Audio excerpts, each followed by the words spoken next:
Independence, al-qiyamu bin-nafs. After establishing that Allah exists without being created, and thus will exist forever, yani everlastingly, it is suitable to go deeper into the meaning of his istighna, his independence. So one of the things here in this, these 13 attributes, the sequence that's here is intentional, but there's not an obligatory sequence for the 13 attributes. This sequence is put so that a person can jump from one attribute or transfer from one attribute to the next mentally, just thinking about them. That's good for da'wah. When you talk to a person, you want to be able to string your ideas together well and to be able to flow with ideas that go together nicely.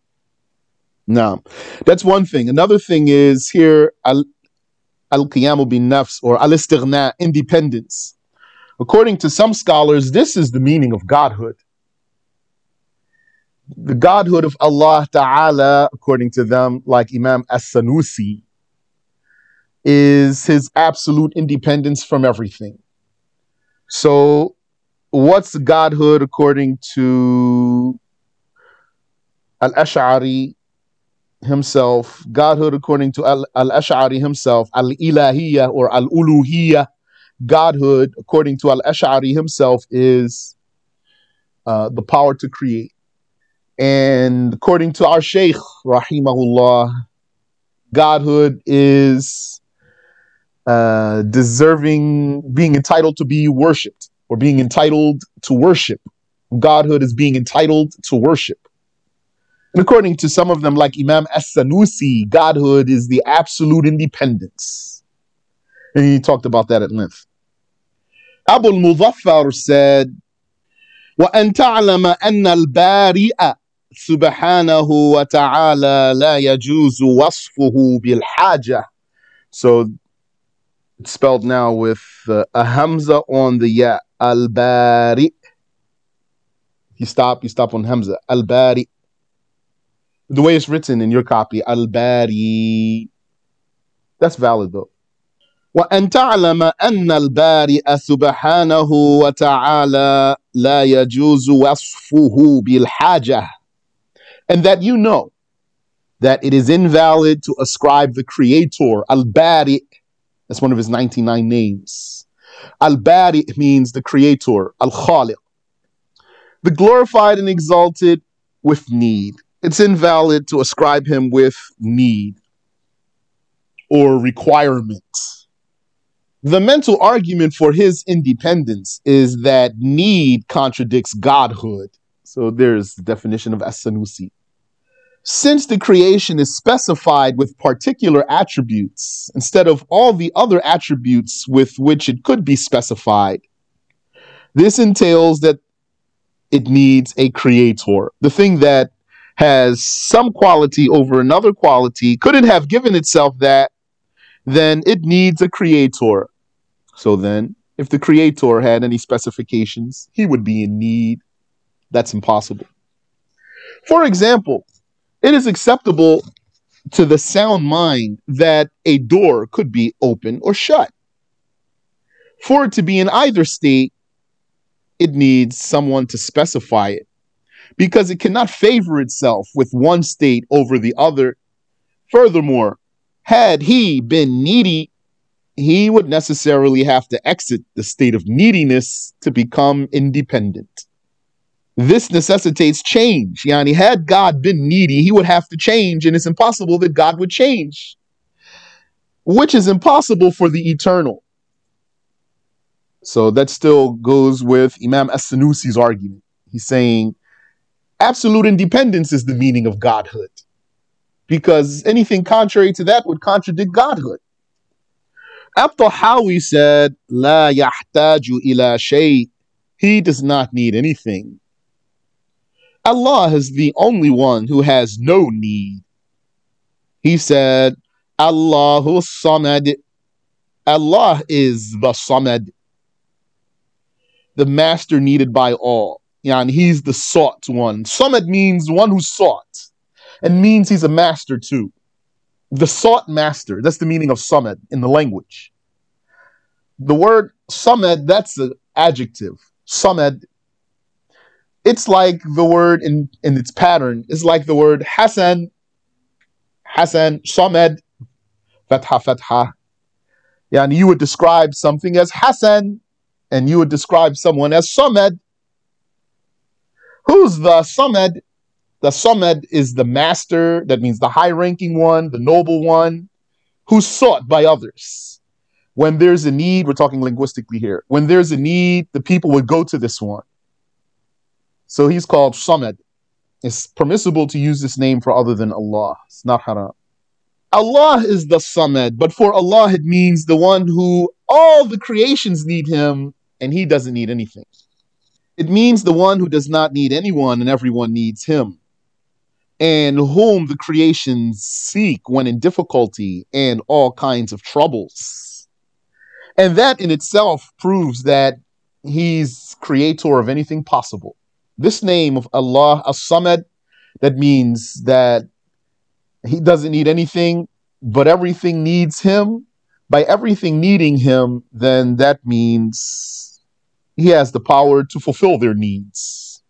Then that means he can create anything possible.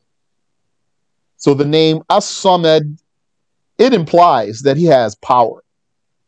And also this name As-Samad has other tafsirs.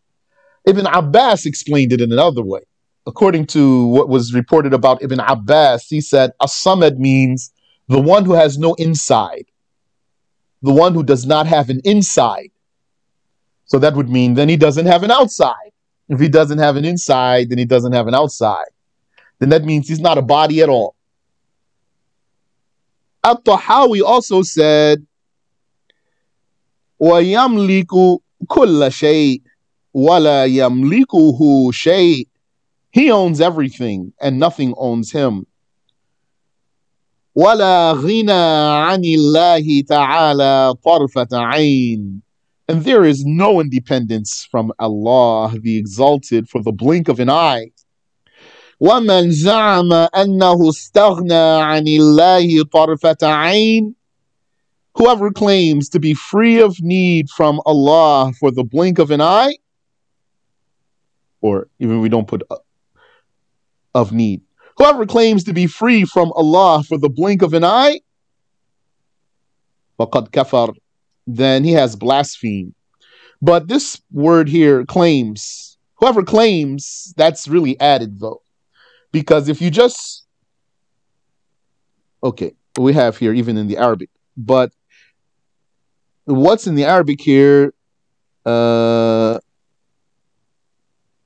has something in parentheses, should have something in parentheses. So the text of Tahawi itself says, وَمَنْ يَسْتَغْنَى عَنِ اللَّهِ طَرْفَةَ عَيْنٍ. Anyone who's free from Allah for the blink of an eye, فَقَدْ كَفَرْ, he has blasphemed. So it means he claims so. So understanding those types of things is important. There's some people, they will understand that and there's not going to be any problem for them.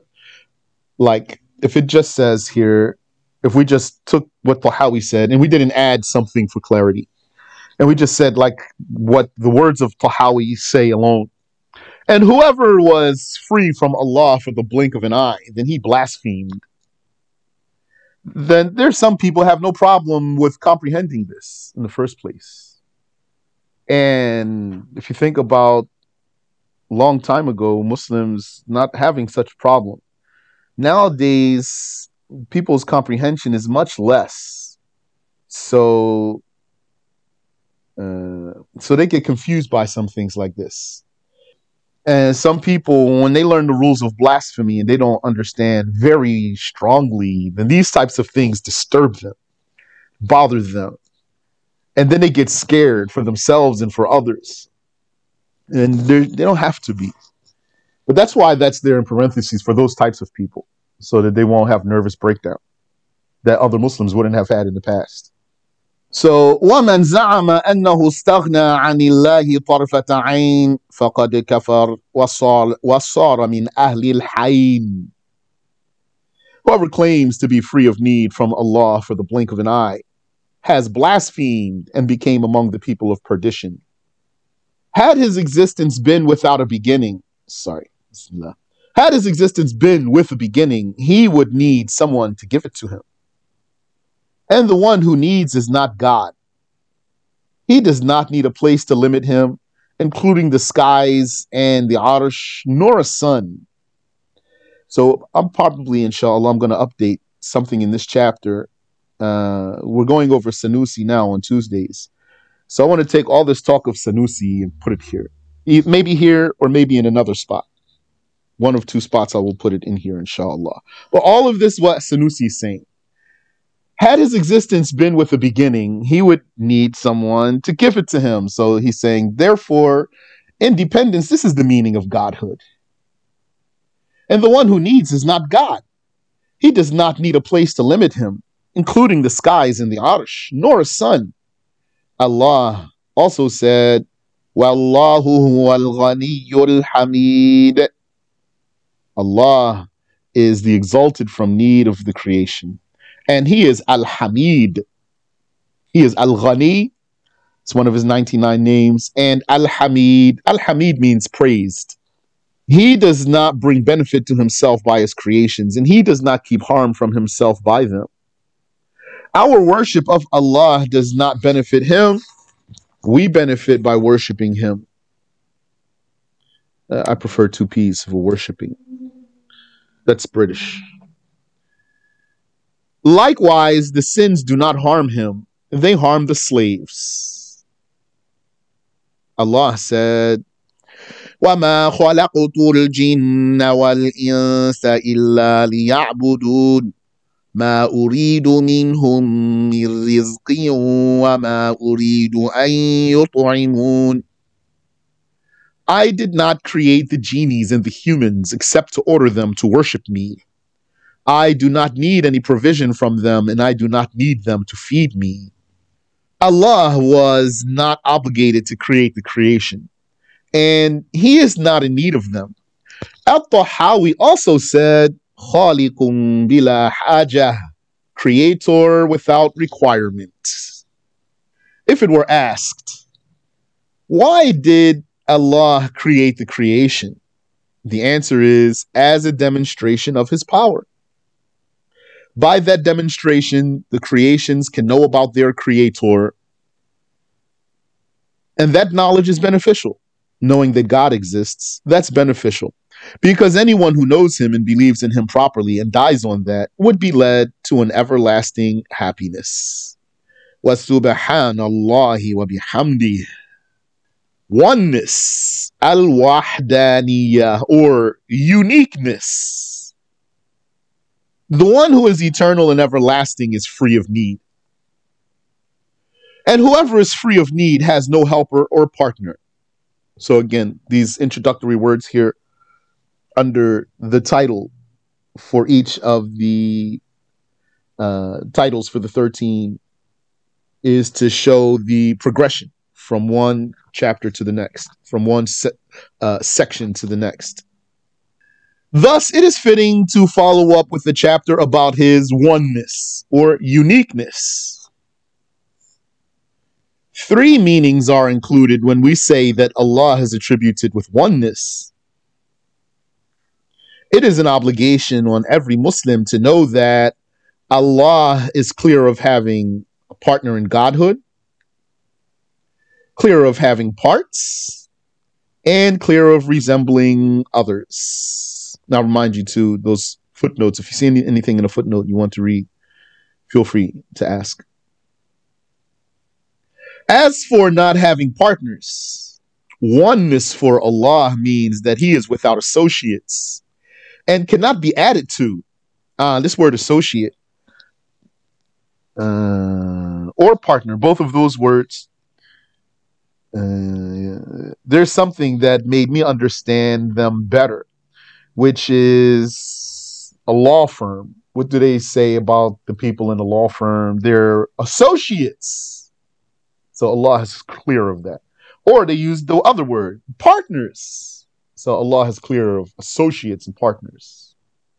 So oneness for Allah means that He is without associates and cannot be added to. And the foundation of the Muslim belief is the worship of Allah alone. That sentence is taken from the Sirat, as-Sirat al-Mustaqim. Abu Hanifa said, Wallahu ta'ala wahidun la min tariqi al-adad, walakin min tariqi annahu la sharika lah. Allah, exalted is He, is one or unique, not in the context of numbers, but in the context that He has no partner. The mental argument that Allah is one is that if there were another creator, the world would not have order. Yani, it would be out of order. It would be in chaos. However, the world has order. Therefore, Allah is one. Yani, the world has order. You look at how the world is created. Subhanallah, how Allah Ta'ala made bodies go down, and how Allah Ta'ala, for example, He tells us in the Quran, He created the male and the female. That's an order. And also look how He created the fish, and how He created the birds, and how He created, let's say, Arctic animals, how He created, etc. Yeah, jungle animals. Everything is coherent. You could go further than that.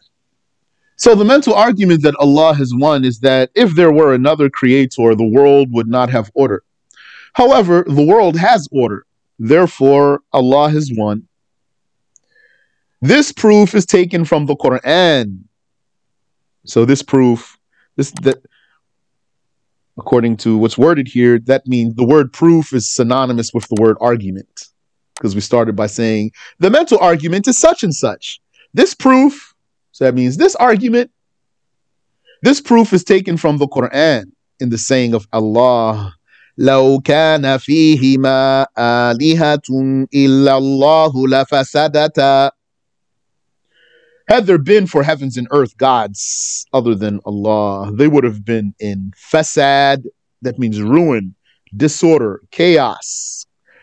Yani fasad, maybe common translation is going to be corruption.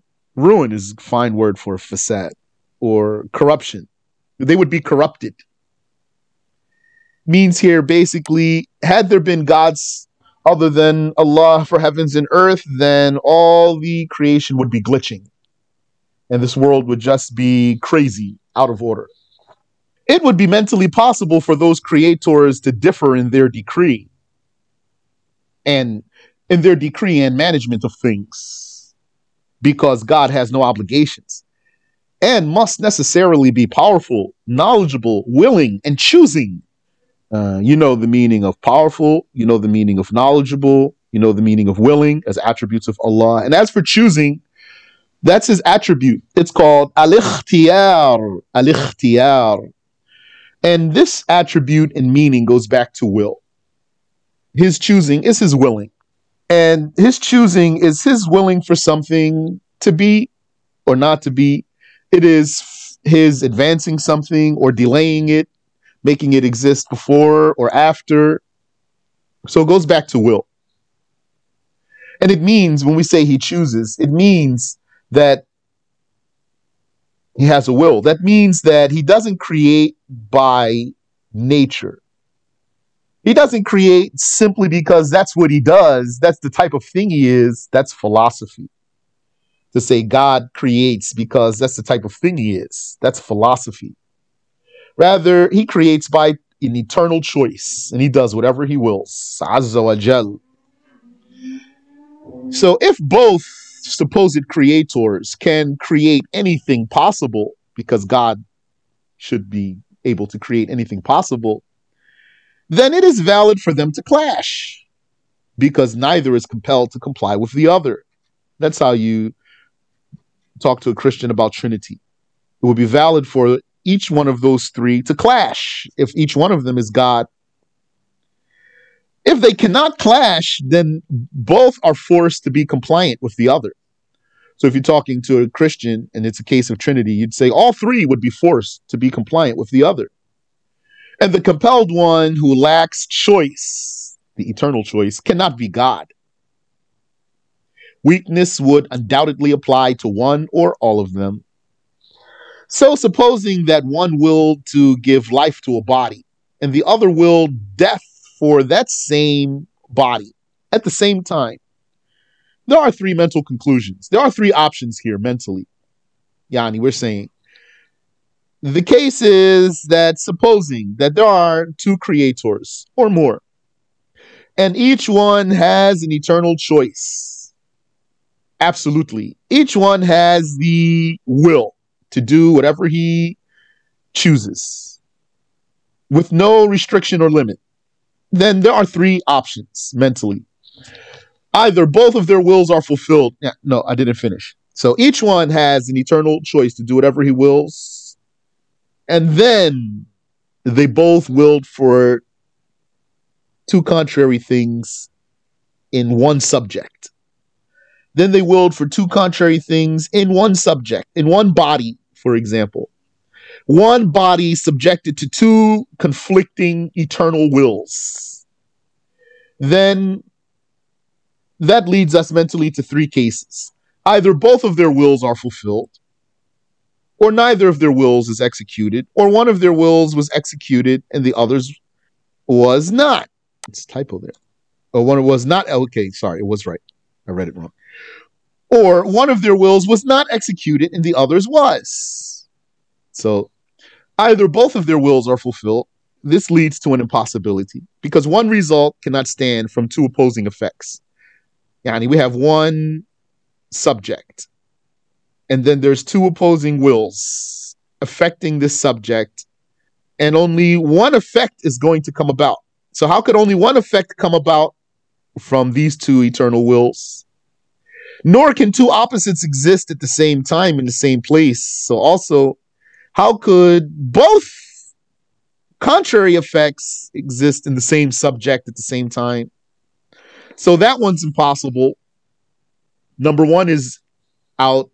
Two, neither of their wills is executed, and thus they would both be powerless. So neither of them is God, and then that would mean nothing exists. So that's impossible. Or one of their wills was not executed and the other's was. And then if that's the case, one of them would be powerless. So that one is not God. The creator cannot be powerless because that is a confirmation of eternal weakness and inability.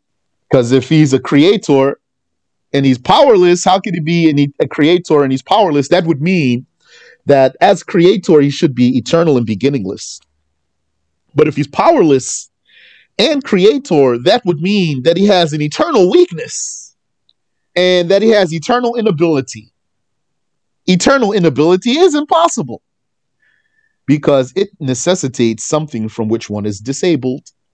So all of that is impossible.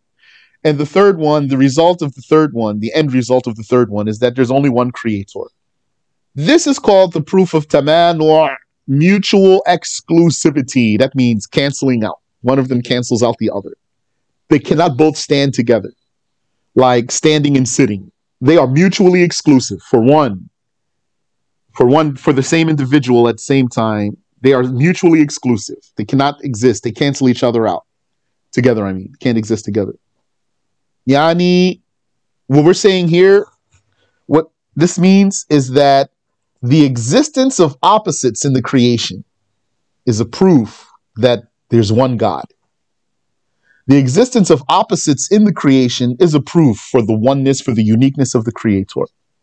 So this is the proof of taman or mutual exclusivity, meaning that there are two matters and each cancels the other. Some say that the devil stands opposite to Allah. According to them, Allah represents good and the devil represents evil.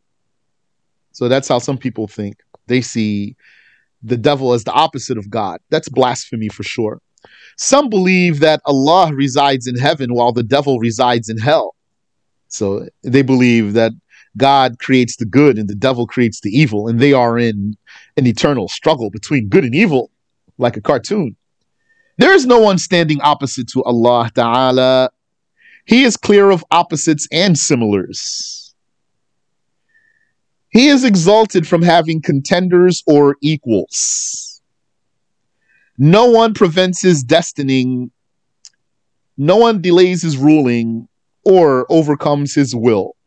No one can defeat Allah because everything is under his control. The Prophet sallallahu alaihi wasallam said that the Qadariyah, the destiny deniers, they make the devil equal to Allah because they believe that he creates evil. All of this is the meaning of the saying of At-Tahawi. So here, the Prophet said that the Qadariyya make the devil equal to Allah because they believe that he creates the evil. That's in meaning. Not that there's a hadith like that, but that's the meaning of some hadiths. When the Prophet sallallahu alaihi wasallam said, Al-Qadariyatu majuthu hadhihi al-ummah. The Qadariyya, the destiny deniers, they are the Majus of this nation. Who are the Majus? The Majus, those are the Persian fire worshippers. And in their religion, they believe that there's God who is light and the devil who is darkness, and that they are in conflict with each other. And God creates the good and the devil creates the evil. And they believe that they come together in the middle, that the light and the dark come together in the middle. That's where they end. And from there, they go out with no limit. They believe that God, which is light, and the devil, which is dark, they are endless except where they meet in one direction, and from 5 directions, they are endless. That's blasphemy, of course. So the Prophet likened the destiny deniers to these. The Prophet sallallahu alaihi wasallam said that the Qadariyya make the devil equal to Allah because they believe that he creates the evil. All of this is the meaning of the saying of At-Tahawi, وَهُوَ مُتَعَالٍ عَنِ الْأَضْدَادِ وَالْأَنْدَادِ لَا رَادَّ لِقَضَائِهِ وَلَا مُعَقِّبَ لِحُكْمِهِ وَلَا غَالِبَ لِأَمْرِهِ. He is emphatically exalted beyond similars who oppose him. No one can repel his creating, no one can delay his decree, and no one can overcome his doing. وَهُوَ مُتَعَالٍ, we translated it here as he is emphatically exalted beyond. And very literally would mean he is high. So it means he is exalted. It is also an argument to say that had there been 2, could one keep something hidden from the other? Like you might say that to a Christian. You said there's 3. Can one of them hide something from the other? If not, because yes or no, if not, then his power would be deficient and limited because he doesn't have the power to hide something from the other. So he's weak. And if so, then the knowledge of the other would be deficient and limited. If he does have the power to keep something hidden from the other, then the other one is ignorant. Whoever has deficient or limited knowledge or power is not God, the creator. This mental evidence was also said by Mufassir al-Nasafi, the interpreter, as well as the author of At-Tafsir. It is also an argument to say that either one God is sufficient for the creation and management of the world or not. If one is sufficient, then had there been another, he would be useless and no one would need him. This is deficiency, and the deficient one cannot be God. And if one is not sufficient, then it goes back to the previous arguments. I think all of that's clear. If you have a question, feel free. The intellect dictates that a done matter needs a doer. Thus, for the mind, one doer is sufficient, in fact, necessary. And what is beyond that is not necessary.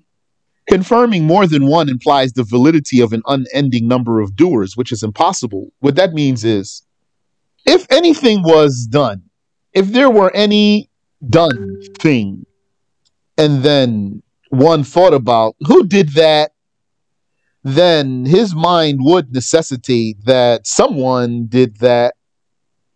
His mind would necessitate that someone did that.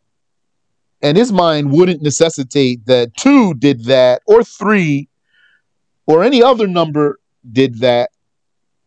And then if someone wants to explore more than one being necessary, if someone wanted to explore the idea of more than one doer being necessary, then this would lead the person to validate an everlasting number of doers, an unending number, an infinite number of doers.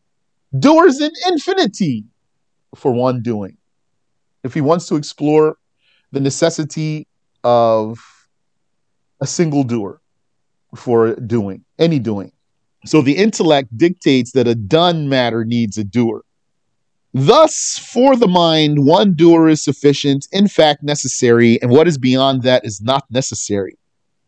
Confirming more than one implies the validity of an unending number of doers, which is impossible. Consequently, the confirmation of two gods is impossible. This proof was also presented by An-Nasafi, the interpreter. So that's the first meaning of oneness for Allah Ta'ala, that he doesn't have a partner. We said there are three.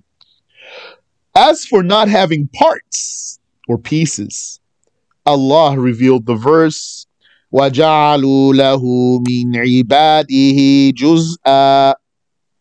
They made for him from his slaves pieces.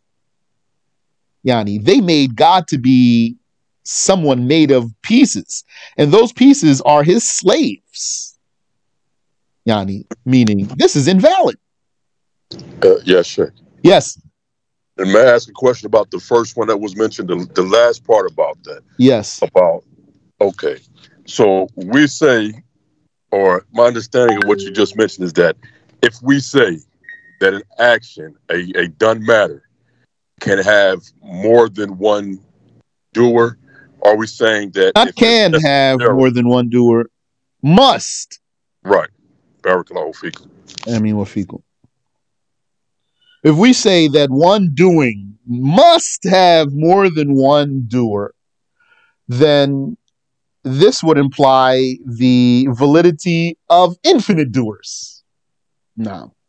Ameen wa feekum. As for not having parts, Allah revealed this verse that we just read. This verse is evidence that Allah is not attributed with parts or pieces, nor is he mixed or merged with his slaves, or blended or fused with them. This is one interpretation of God's name, Al-Ahad. Some scholars said it means the one who cannot be divided, the indivisible, or the unsplittable, who is not a body, yani the one who is not a body composed of parts. Yani, it means one. The one who's one. It means though absolutely one. One in the absolute sense. Not one compound. That's the meaning of one, meaning indivisible for Allah. Al-Ahad, the one who's not a compound. He is one absolutely. Some said it means the same as his name, Al-Wahid, that Allah has no partner and no one has attributes like Allah. Furthermore, each attribute is one attribute. When we say that his knowledge is one, we mean that it does not increase, decrease, or accept divisibility. His power is one power related to everything possible. The attribute of knowledge, when referred to us, is one attribute which increases and decreases. And the same is the case for our power and our doings. They increase and decrease. We may perform more doings and then produce less doings, meaning we change, we vary. Our attributes fluctuate and change. This is not the oneness for God. So it's different. Its meaning is different. Same word, different meaning. وَسُبْحَانَ اللَّهِ وَبِحَمْدِهِ